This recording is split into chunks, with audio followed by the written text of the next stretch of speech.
불순종과 탐욕, 오늘 기록된 말씀을 중심으로 해서 불순종과 탐욕이라는 제목으로 말씀을 잠깐 묵상하고 기도하려고 합니다.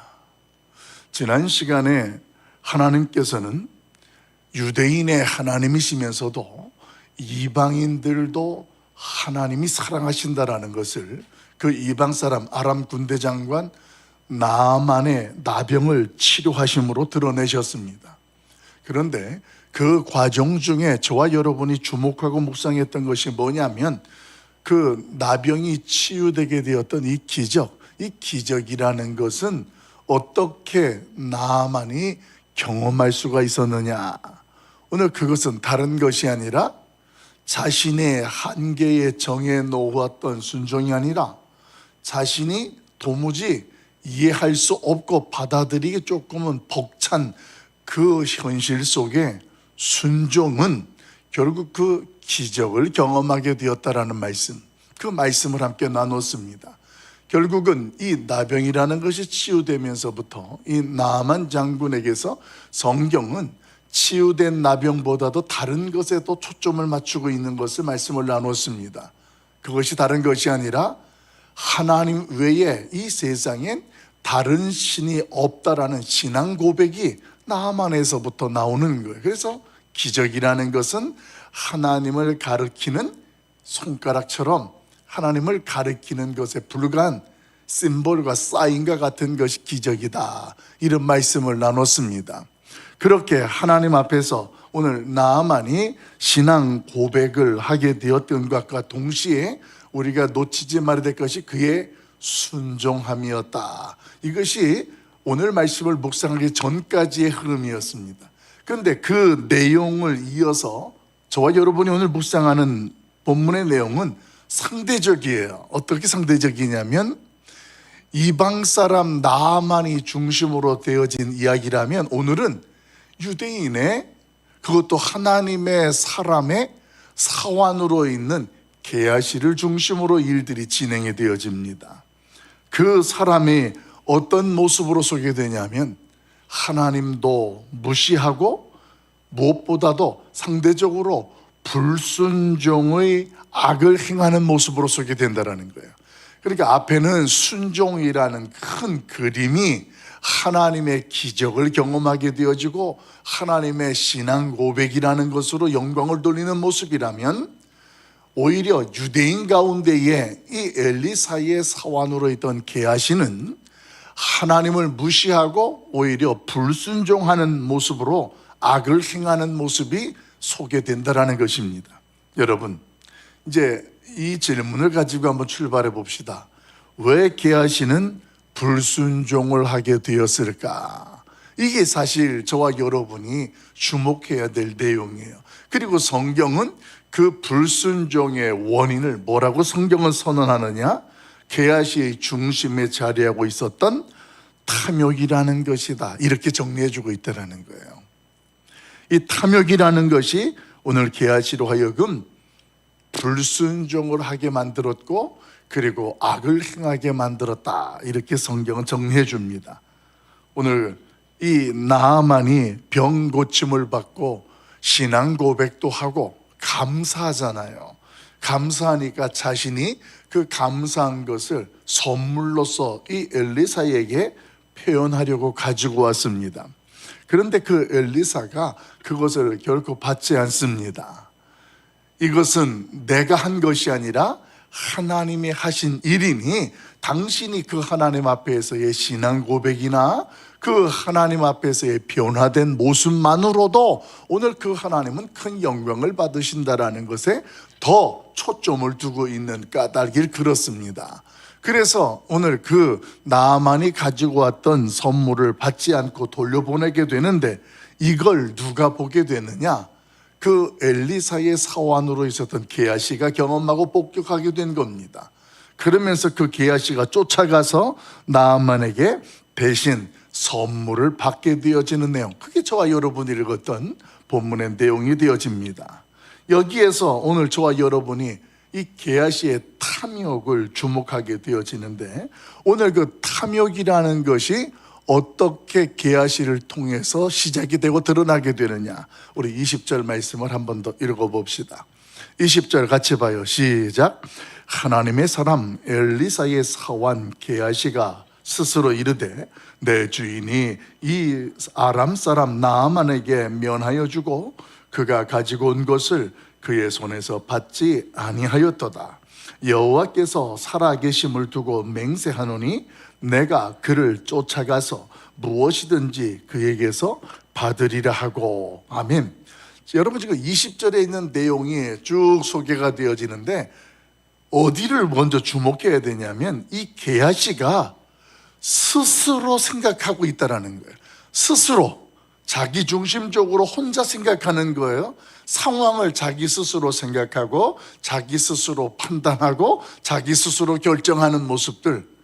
여러분, 지금 이 게하시에게 있어서 불순종이라는 것, 이 탐욕이라는 것이 어떻게 그 모습 속에 첫 번째로 나타나느냐면 스스로 생각하는 것에서부터 오늘 탐욕이라는 것과 불순종이라는 것이 오늘 드러나고 있다는 것입니다. 그 불순종이라 스스로 생각하는 내용 속에 우리는 상상할 수 있어요. 어떤 스스로를 생각했을까요? 그 밑에 있는 내용이 소개됩니다만 불만이 생기기 시작하는 거예요. 어떤 불만? 자신의 스승 엘리사에 대해서 왜 우리 스승은 당연히 받아도 되는데 저 선물을 받지 않을까? 그래서 본인 스스로가 의뢰 저 나병을 치료받았으니 당연히 저 감사한 마음으로 표현하는 것은 당연한 것이고 받는 것도 큰 문제가 안 된다라는데 이게 자기 스스로의 생각이에요. 근데 그게 현실과 맞지 않게 되니까 여기에서 스승에 대한 불만이 시작이 됐습니다. 여러분, 현실적으로 한번 저와 여러분이 우리를 돌이켜 봅시다. 저와 여러분이 살아가는 현실 속에서 불만이 언제 생길 때 그 불만이 생기는 언제 불만이 우리 안에 일어나게 될까요? 여러 가지 이유들이 생각이 될 겁니다만 정리하면 이렇습니다. 내가 있는 그곳에서 그 자리에서 내가 은혜를 잃어버리면 불만이 생기는 거예요. 은혜를 기억을 하면 내용이고 상황이고 뭐고 이게 아무것도 문제가 안 돼요. 근데 은혜가 내게서 상실되면 모든 게 다 불편해지고 불만이 되고 그것에 대해서 자기 스스로 생각하고 판단하게 되어지는 일들이 시작이 된다라는 것입니다. 오늘 게하시는 말이에요.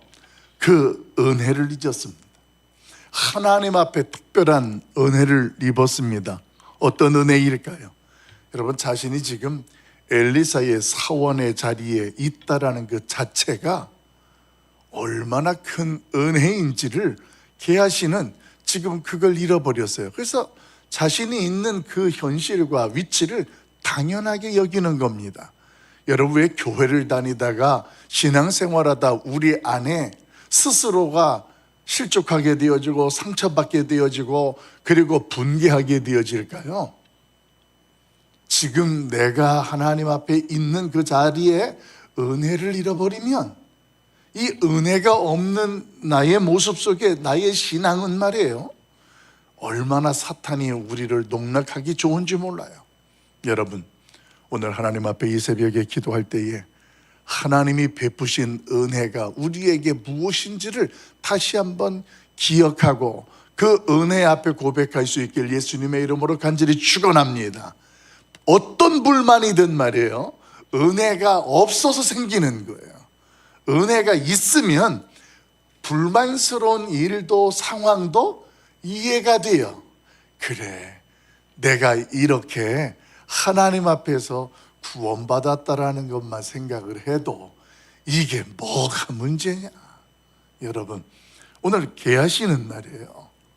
자기가 마치 지금 스승의 자리에 있는 것 같이 착각을 하고 있어요. 자신의 스승 엘리사에 대한 불만도 생겼죠. 그리고 자기 스스로 돌이켜 생각해 보니까 이건 특별한 문제가 아니야. 선물을 받아도 되는 것이고 당연히 감사하는 거예요. 그래서 본인 스스로 판단하는 거예요. 이건 받아도 되는 일이다. 스스로가 스승과 동등하게 생각을 합니다. 스승과 자기의 생각이 동일하다라고 착각을 합니다.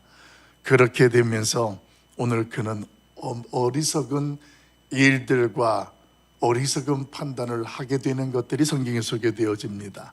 여러분 22절, 23절 한번 읽어볼까요? 우리 22절, 23절 같이 봅니다. 시작. 그가 이르되 평안하나이다. 우리 주인께서 나를 보내시며 말씀하시기를 지금 선지자의 제자 중에 두 청년이 에브라임 산지에서부터 내게로 왔으니 청하건대 당신은 그들에게 은 한 달란트와 옷 두 벌을 주라 하시더이다. 나아만이 이르되 바라건대 두 달란트를 받으라 하고 그를 강권하여 은 두 달란트를 두 전대에 넣어 매고 옷 두 벌을 아울러 두 사환에게 지우매 그들이 게하시 앞에서 치고 가니라. 아멘. 여러분 지금 게하시의 행동을 보십시오. 자기 스스로 생각을 해보면서 은혜를 잃어버리니 불만이 생기면서 자신의 판단과 생각이 엘리사의 생각과 동등하다 판단되고 또 이것이 또 옳다라고 착각을 합니다. 그래서 행동을 하는데 어떻게 행동합니까? 무엇보다도 스승의 이름까지 팔고 자기 스스로가 나타납니다.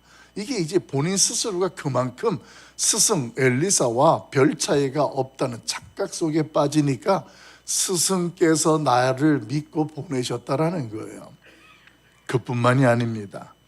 하나님까지 맹세하면서 하나님의 살아계심을 맹세하면서까지 자신이 그 탐욕을 채우려 하는 모습이 오늘 성경에서 그대로 드러나고 있다는 것입니다.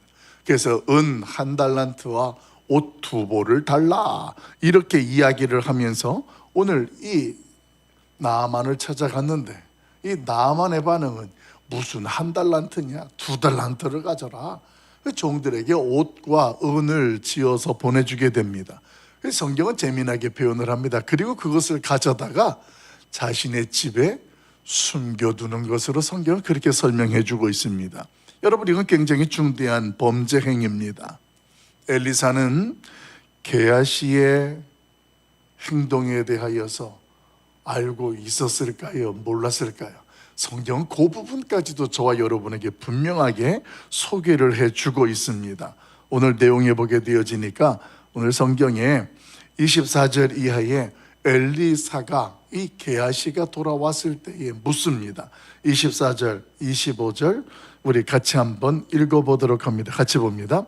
언덕에 이르러서는 게하시가 그 물건을 두 사환의 손에서 받아서 집에 감추고 그들을 보내 가게 한 후 들어가 그의 주인 앞에 서니 엘리사가 이르되 게하시야 내가 어디에서 오느냐 하니 대답하되 당신의 종이 아무데도 가지 아니하였나이다 하니라. 아멘. 여러분 탐욕에 빠진 게하시의 모습입니다. 근데 이 모습을 여러분들이 가만히 보면 어디하고 너무 똑같이 진행되어지는 내용이 하나 있어요. 어떤 내용이냐면 에덴 동산에서 아담과 하와가 선악과를 따먹게 되는 것이나 따먹은 뒤에 하는 말들이나 행동들을 보면 오늘 이 게하시가 엘리사 앞에서 하는 말이나 또 엘리사가 게하시에게 하는 말이나 너무 유사하다라는 거예요. 여러분 선악과를 따먹은 것이 결국은 야고보서 1장 15절 말씀에 근거하면 이것은 결국은 이제 죄를 지은 것이고 불순종한 거잖아요. 근데 그것을 야고보서 1장 15절에서는 욕심이라는 것으로부터 시작을 설명합니다.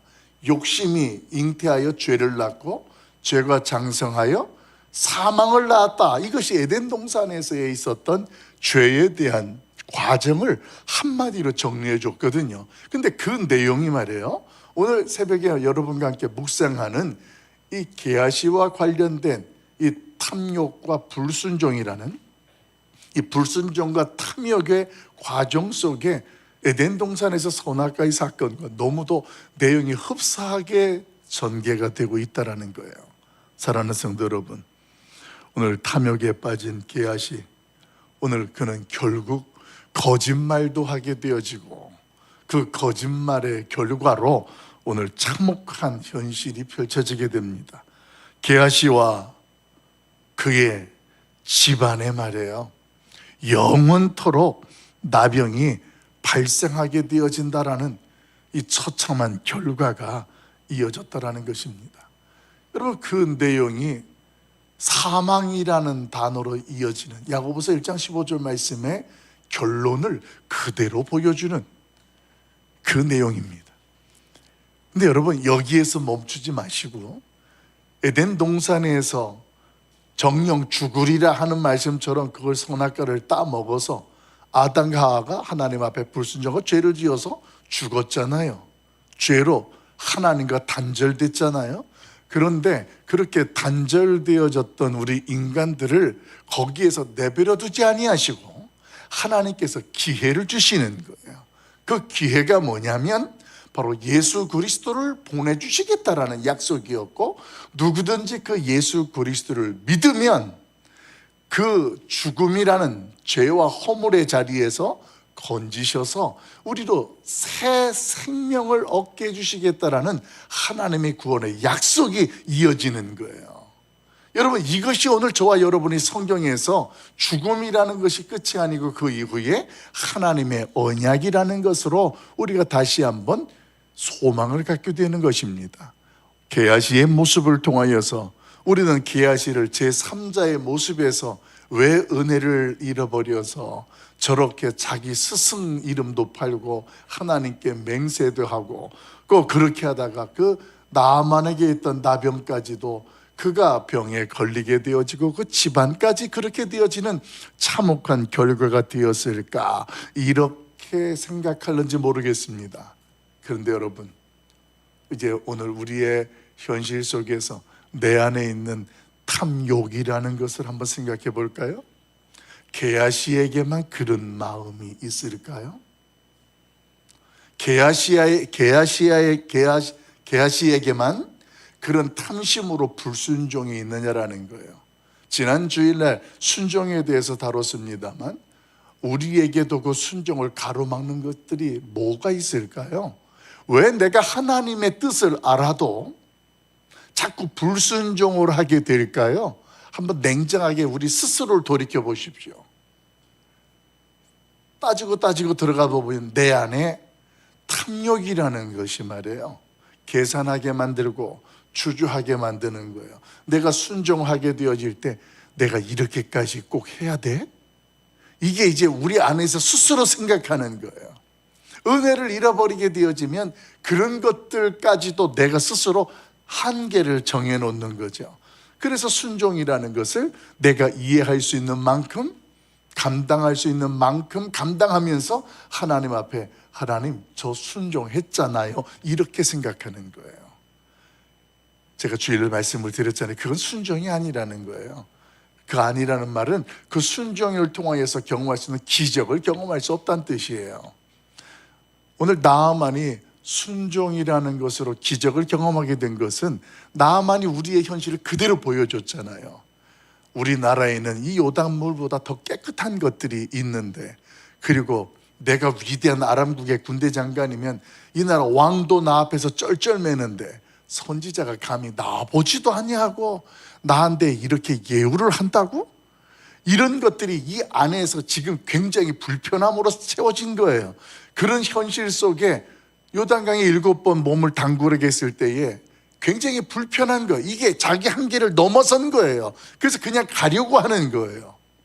여러분, 이게 지금 나만이 순종할 수 없는 선을 넘어선 현실이었거든요. 그런데 거기에서 나만이 순종을 하는 모습으로 나아간 거예요. 7번을 담궜어요. 근데 결과는 어린아이의 살과 같이 깨끗해진 거예요. 이걸 기적이라고 성경은 저와 여러분에게 설명해 줘요. 우리 안에 우리가 스스로 생각할 때 분할 만한, 어쩌면 내가 이렇게 하면 손해볼 만한 그런 현실과 일들이 분명히 있다라는 것입니다. 하나님께서 말씀해 주시는데 엘리사를 통하여서 분명히 나아만이 들었잖아요. 하나님의 말씀을 통하여서 하나님의 뜻을 깨닫게 되었잖아요. 그런데 그 현실 속에 똑같다라는 거예요. 나아만의 어쩔 수 없는 이 분개함이나 우리 안에 어쩔 수 없는 분개함이나 자존심이면 자존심이고 탐욕이면 탐욕이고 이런 것들이 우리 하나님의 뜻 앞에서 순종하지 못하게 하는 장애물로 우리 안에 있다라는 거예요. 하나님의 사람의 사환으로 있는 게하시조차도 오늘 그 불순종의 자리에 서게 되어지고 오늘 책망을 받게 되어지는 그의 모습을 성경 그대로 소개해주고 있습니다. 여러분, 최근에 심리학자들이 우리 인간들이 겪게 되어지는 불안이라든가 또 우리가 우울증이라는 것들이 있잖아요. 이런 것들에 대한 연구를 활발하게 했는데 그 원인을 심리학자들이 한마디로 뭐라고 정리했냐면 그 원인은 탐욕 때문이다. 탐욕이 결국은 자기를 병들게 만들었고 내가 원하는 만큼 충족되지 아니하고 원한으로 되지 아니하고 내가 뜻대로 뭔가 이게 다 자기 이 중심에서 나오는 것이 충족되지 아니하고 이게 문제가 발생되면서부터 관계적으로 또 정신적으로 심리적으로 오늘 문제가 되어진다. 이 탐욕이라는 단어로 그것을 다 정리를 했던 내용을 제가 읽었습니다. 여러분, 이제 시간이 되어서 기도하려고 합니다. 이 새벽에 무엇보다도 우리에게 이미 임한 하나님의 은혜를 기억하고 감사하는 기도로 나아갈 수 있기를 예수님의 이름으로 간절히 축원합니다. 은혜를 먼저 기억하고 감사함으로 나가면 힘들고 어려운 기도 제목 우리에게 있을 겁니다. 고통스러운 게 있을 겁니다. 그런데 그게 은혜 앞에 가면 변해요. 불만이 말이에요. 은혜 앞에 가면 희한하게 바뀝니다. 오늘 그런 하나님의 은혜를 기억하고 기도하는 모습으로 나가고, 두 번째는 그 은혜를 알게 되어지면 오늘의 현실 속에 하나님께 감사가 넘치게 됩니다. 불평불만이라는 것, 탐욕이라는 것에서 자유하게 된다라는 것입니다. 감사가 되고 하나님께서 오늘은 나에게 어떤 일들을 행하실까, 이 일을 통하여 하나님은 어떤 새로운 일을 펼쳐나가실까 소망을 갖게 된다는 거예요. 무엇보다도 오늘 복된 하나님 앞에서 한 주간을 또 살아내시면서 세상이 주는 탐욕, 그 탐욕에서 자유한 주인공들 되시고 은혜 안에 속한 하나님의 사람들 되시기를 예수님의 이름으로 간절히 축원합니다.